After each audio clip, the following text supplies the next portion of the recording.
제가 보는 관점에선 얘는 쓰레기다. 제가 그래서 쓰레기라고 얘기했던 거고 뭐 내용 증명 와서도 야 내가 써보고 내가 말을 하는데 뭐가 문제가 돼. 그 정도 상식이 없으면 그건 이제 업체도 아니고. 그다음부터는 인증 건물에 거의 영업을 안 하시더라고요. 자기들은 일단 그 협회 인증 회원사라는 그것만 타이틀만 이렇게 딱 올려놓고 왜 창호는 국산 게 없나요?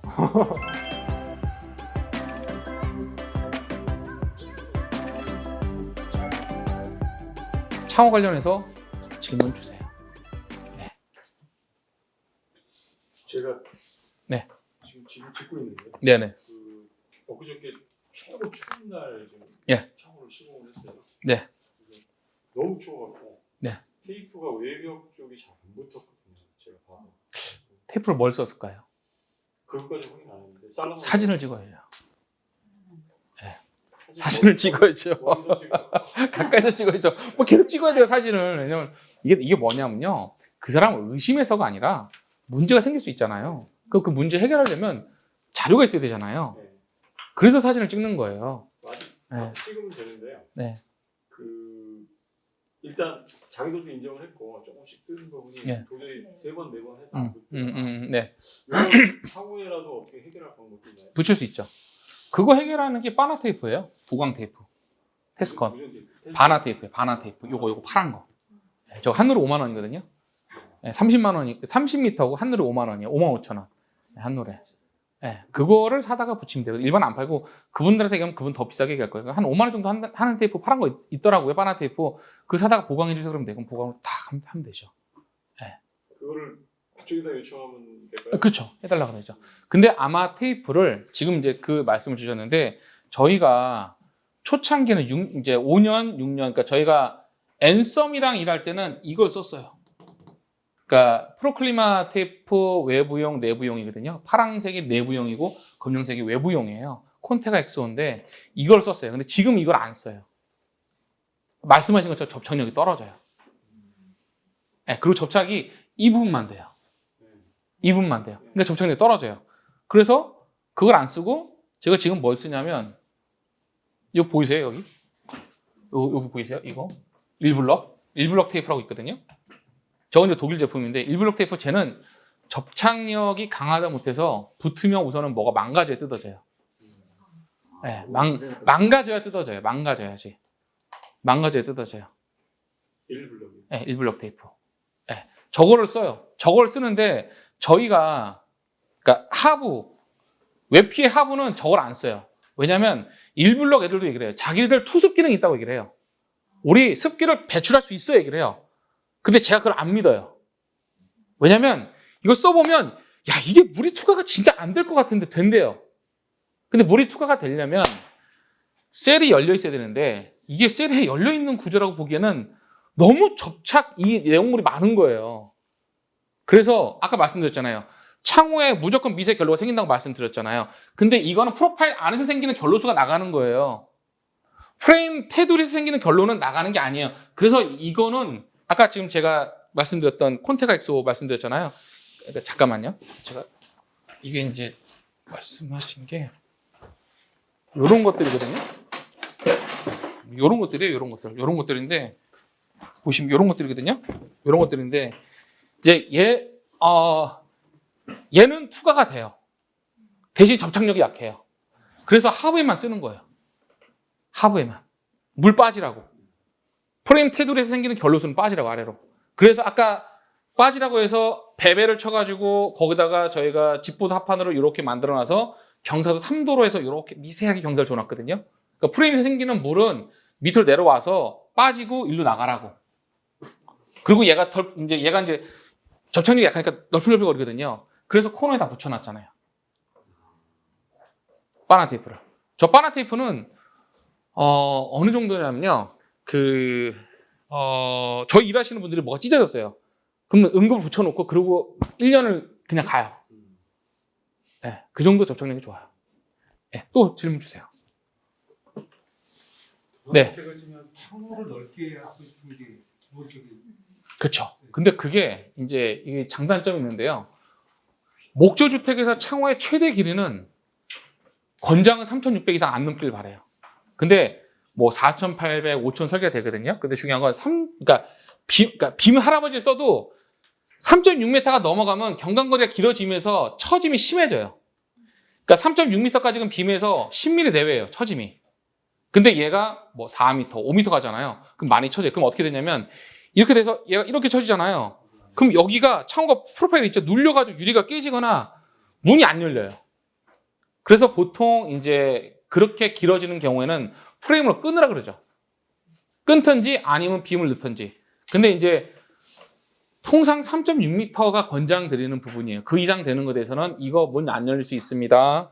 왜냐하면 이게 이제 유압 방식이기 때문에 결합이 이렇게 세게 돼서 위에 이 4mm 다 이렇게 물리거든요. 이렇게 물려 들어가요. 우리 잠수하면 이게 돌듯이 그렇게 물려 들어가니까 위에서 누르면 이게 안 맞이죠. 그러면 안 열려요.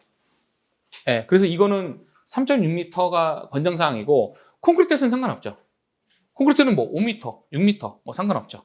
그건 위에 구조로 잡아주면 되니까. 그러니까 그런 주택을 원하시면 RCG로 가는 게 맞고 그게 이제 콘크리트 했을 때 장단점이 있으니까 콘크리트는 이제 외단열 기준인 거지 얘는 중단열이 없잖아요. 그러니까 근데 외단열 기준이기 때문에 손해 보는 게 중심벽 기준에서 외단열 나가고 거기서 조적 쌓고 그러면 택지 같은 경우는 후퇴선을 따져야 되니까 얘가 좀 이렇게 제약이 많아요. 네, 제약이 많습니다. 목조에 비해서 한 10cm 손해, 그러니까 한 평 10cm 손해 본다고 보시면 돼요. 사면으로. 네. 저는 뭐 창호 네. 마찬가지겠지만 어떤 재료를 쓰고 네. 어떤 자재를 쓰고 어떻게 시공해야 되는 이런 디테일한 것들이 계약 단계에서 다 명문화가 되는 아니요. 소규모 주택은 없습니다. 그냥 미드로 가는 건가요? 아 맞습니다. 없습니다. 건축주는 무엇으로 대항하십니까? 건축주는 계약서죠. 계약서였죠. 계약서요. 근데 이게 뭐냐면요. 이게 이제 조심스러운 얘기인데 소규모 주택은 이제 예를 들어 창호 가지고 분쟁이 생겼어요. 근데 이제 아까처럼 뭐 이렇게 물이 새요. 이게 결로가 심해요. 이렇게 결로가 심해요. 그럼 이제 이거를 싸움을 하면 이기냐? 그닥 또 이기지도 않아요. 왜냐하면 법정에서 결로에 대해서 그렇게 굉장히 큰 하자라고 보진 않기 때문에. 아까 제가 사진을 많이 찍으라고 말씀드렸잖아요. 예를 들어서 사진을 찍었는데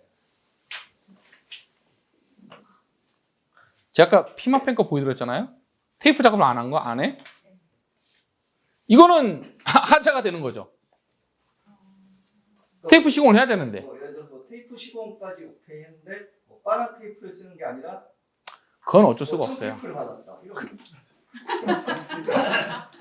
그거는 이제 그거는 이제 그건 것 같아요. 그 정도 상식이 없으면 그거는 이제 업체도 아니고. 그러니까 여러분 제가 이제 왜 세미나를 이렇게 나눠서 하냐면요. 전에 이제 3년 전에 했을 때 많은 정보를 주려다 보니까 마음은 급한데 할 얘기 많은데 시간이 너무 쫓기는 거예요. 대화를 못 하고. 그래서 그냥 일반적으로 이제 토해내고 말았거든요. 그런데 이거를 지금 저희가 이렇게 나누다 보니까 지금은 어떤 말씀을 드릴 수가 있어요. 어떤 상황이 이렇고 이건 이렇고 저건 저렇고. 근데 이렇게 보시면 돼요. 그러니까 여러분은 사진을 많이 찍는 게 좋고 여러분이 데이터를 남겨야 되죠. 맞던 틀리던 아니던 기던. 그리고 여러분 주변에 전문가를 오라고 하세요. 그거 보여주면 되는 거고. 그리고 문제가 있으면 문제를 지적하면 되죠. 왜냐하면 지금은 시공사들이 모르겠습니다. 그 날라리가 많이 없어요. 날라리가 많이 없습니다. 근데 여러분이 선택할 건 그냥 목수랑 집을 지을 거냐, 아니면 그래도 사업자 있는 사람이랑 집을 지을 거냐, 아니면은 뭐 그냥 뭐 법인이냐, 뭐 종건이냐 다 차이는 있는데 똑같아요. 그 위로 올라가면 단가 올라가는 거예요. 유지하기 위해서 그만한 비용이 들어가지 않습니까? 2021년, 2022년이요. 이제 아까 제가 소임하다 잠깐 얘기했던 얘기인데 이제 기술 수준이 1부터 100이에요. 소장 능력이. 1부터 30은 소장으로 오면 안 돼요. 얘는 소장도 아니야. 반장도 아니고 뭐도 아니에요.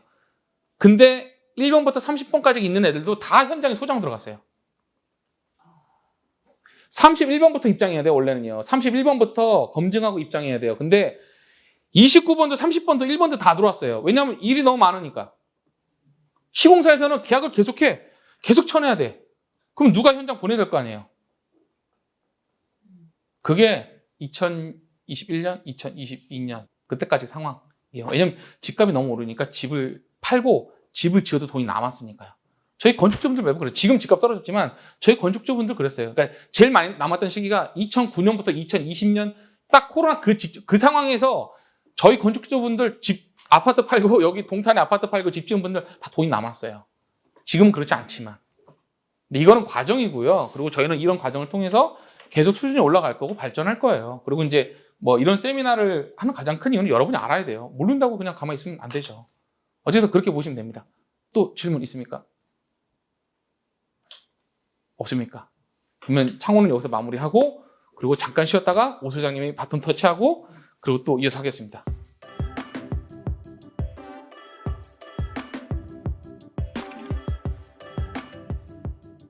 네, 말씀 중에 질문 예, 하나. 예. 천창 중에서 예. 80일 정도 충족되는 게 한국 현재 있는 게 있나요?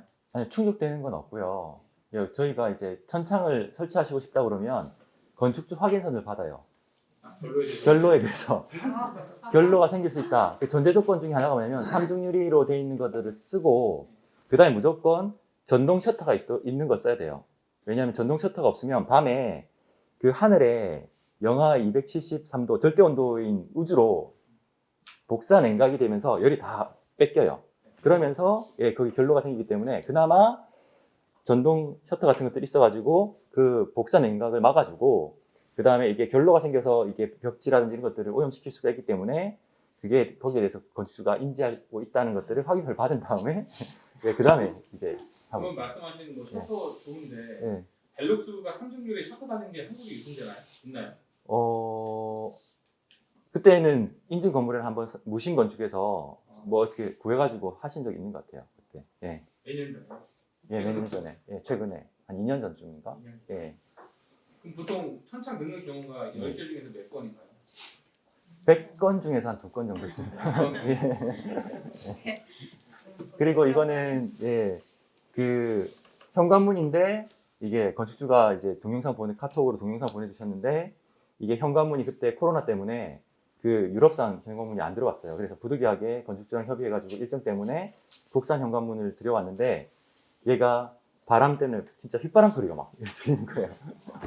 그래가지고 이제 근데 그걸 어떻게 하겠어요? 그것도 코로나 때문에 집으로 그 현관문을 빼놓고 할 수도 없는 거고 그래서 그런 경우도 있었고 그 다음에 그 알루미늄으로 돼 있는 그 고강도 이제 뭐 그런 창호들이 있는데 거의 주택에서는 쓸 수 없다고 보면 됩니다.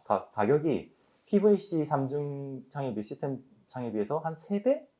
최소한 3배 정도 됩니다. 그러니까 이건 정말 상업 건물에서 뭔가 삐까뻔쩍하게 뭔가 만들고 싶을 때나 쓸 수 있는 거고 그리고 거의 단면도를 보시면 거의 절반 정도가 금속이 아니라 다른 고강도 플라스틱 같은 것들로 돼 있어가지고 이제 비틀림을 견뎌지면서도 열을 끊어줄 수 있는 그런 특수 자재들로 다 채워져 있는 걸 보실 수가 있고요. 그래서 지금 여기서도 그래서 대부분 보면 주택에서는 이렇게 PVC로 되어 있는 시스템 창호를 적용하게 되는데 가격적인 측면에서도 그냥 그나마 좀 합리적이라고 저는 생각하고요. 그리고 최근에 어떤 건축주가 있었는데 자기가 시공사면서 건축주인 분이 계셨어요. 그래가지고 이거를 검토하면서 그때 PVC 3중창을 견적도 받고 그 다음에 LG 지인에서 되게 스펙 높은 뭐 이렇게 좀 괜찮은 걸 비교를 해봤더니 오히려 걔네들 더 비싼 거예요. 그 뭐 발코니용 이중창 이렇게 해가지고 좀 좋은 걸로 했더니 그래서 그분 입장에서는 굳이 그거 안 하고 그냥 이렇게 독일식 시스템 창을 쓰는 게 좋겠다 해가지고 그냥 그렇게 하신 것도 있고요. 그래서 얘네들은 그 대신 한계가 있는 게 뭐냐면 이 PVC에 수축팽창이 있기 때문에 엄청나게 큰 거를 하게 되면 그냥 그런 것들이 나중에 문제가 생길 수 있어요. 그래서 설계를 할 때부터 이렇게 가능하면 좀 작은 창들로 위주로 이렇게 해주는 게 하자를 좀 줄일 수 있는 요인이고 그 대신 설계자가 좀 노련하다고 한다면 지금 보시는 것처럼 기능적으로는 이렇게 구분하되 외부에서 봤을 때는 이렇게 뭔가 쭉 통일된 어떤 창이 쫙 이렇게 돼 있는 것처럼 이렇게 착시 현상을 일으킬 수 있도록 해주는 그런 것들도 필요하지 않을까. 그리고 이제 시스템 창호라고 하는 것들은 말이 많아요. 그냥 이것도 시스템 창호, 저것도 시스템 창호인데 제가 생각하는 시스템 창호는 적어도 하드웨어가 이렇게 사방에 달려 있으면서 뭔가 손잡이를 돌리면 사방에서 게스켓을 딱 압착시켜 줄 수 있는 그런 게 있어가지고 기밀 성능 확보해 줄 수 있는 그런 것들이 시스템 창호로 분류해야 되지 않을까 싶은 생각이 들고요.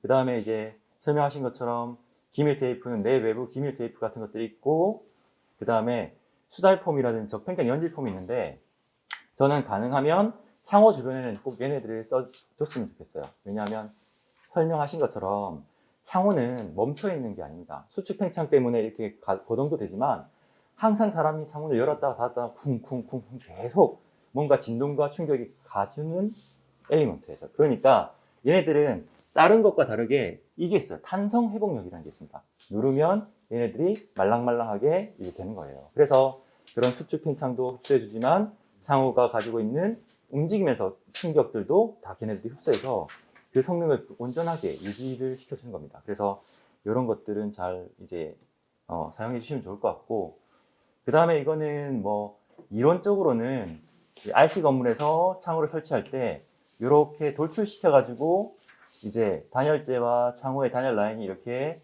스무스하게 연결되도록 하는 것들이 열기 없고 좋은 거다. 그런데 현실적으로는 지금 보면 브라켓을 설치해 가지고 이렇게 하면 국내에서는 제대로 되지도 않고, 기밀 테이프나 방수 테이프도 지금 보시는 것처럼 이렇게 빈 공간들이 많게 시공될 수밖에 없어요. 그래서 이런 하자들을 너무 많이 겪다 보니까 협회에서는 차라리 차선책으로 그냥 차라리 이렇게 골조에다가 직접 고정을 하고, 기밀 테이프나 방수 테이프들이 골조에 탁 밀착이 돼서 아예 물이 안 들어가게, 누기나 이게 방수가 완벽하게 될 수 있도록 하는 방법으로 좀 안내를 드리고 있습니다.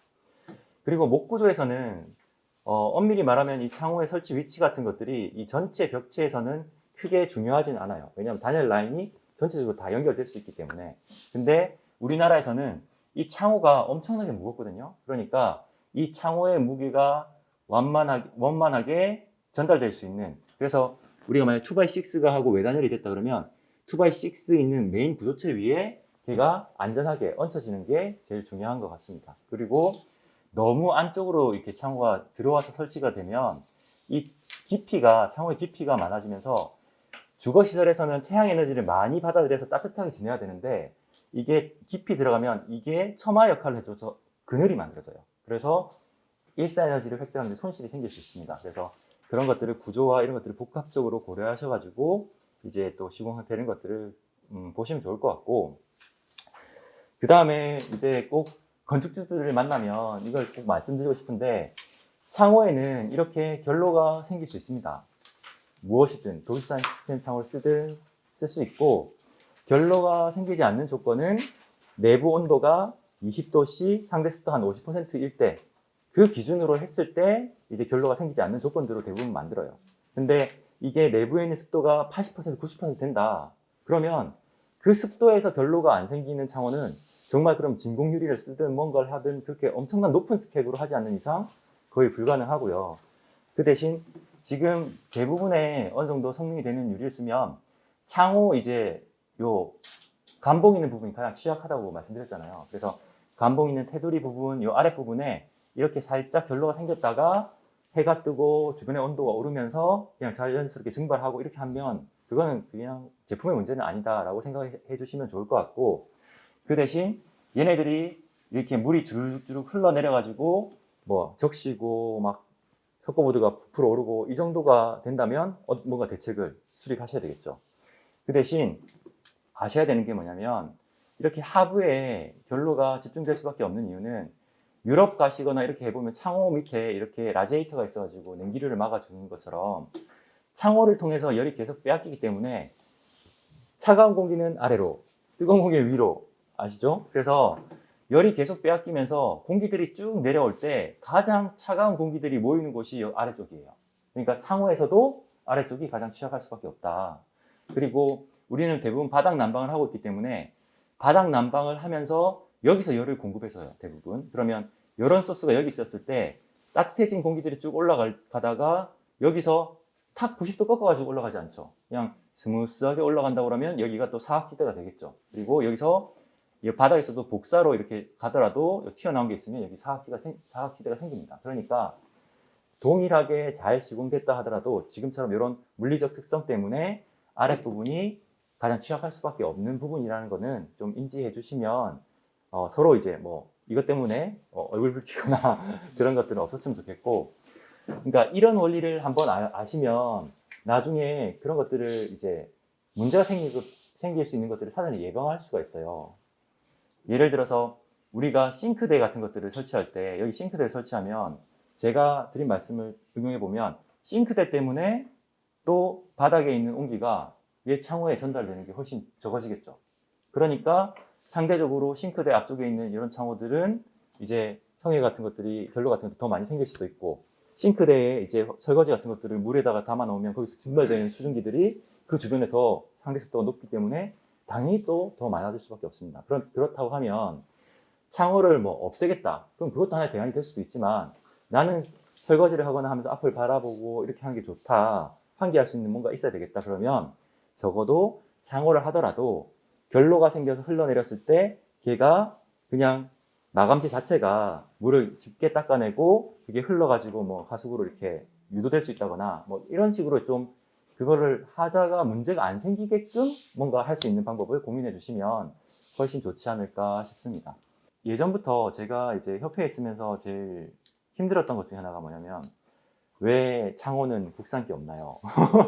뭐 이런 거였거든요. 근데 시간이 점점 지나면서 그나마 이제 관공서도 그렇고 계속 질문할 때 그래도 좀 다행인 거는 뭐냐면 생각보다 많아졌어요. 그러니까 꼭 협회 회원사에 등록된 제품만으로 인증받을 수 있는 건 아니거든요. 그냥 성능만 되면 다 쓸 수 있어요. 근데 지금도 KCC에서도 개발해가지고 이제 팔고 있기도 하고, 이건 창호에서도 알루프트 수입해가지고 팔고 있기도 하고, LG 하우시스에서도 독일 PHI 인증까지 받은 프로파일을 보유하고 있어요. 그래서 어쨌든 그게 얼마에 파는지, 그리고 열심히 영업하고 있는지 모르겠지만 고객 입장에서는 선택의 폭은 점점 넓어지면 저는 무조건 좋다고 판단하거든요. 그래서 그게 좀 많아졌으면, 좋은 회사들이 많아졌으면 좋겠습니다. 네. 고생했습니다. 예, 수고하셨습니다.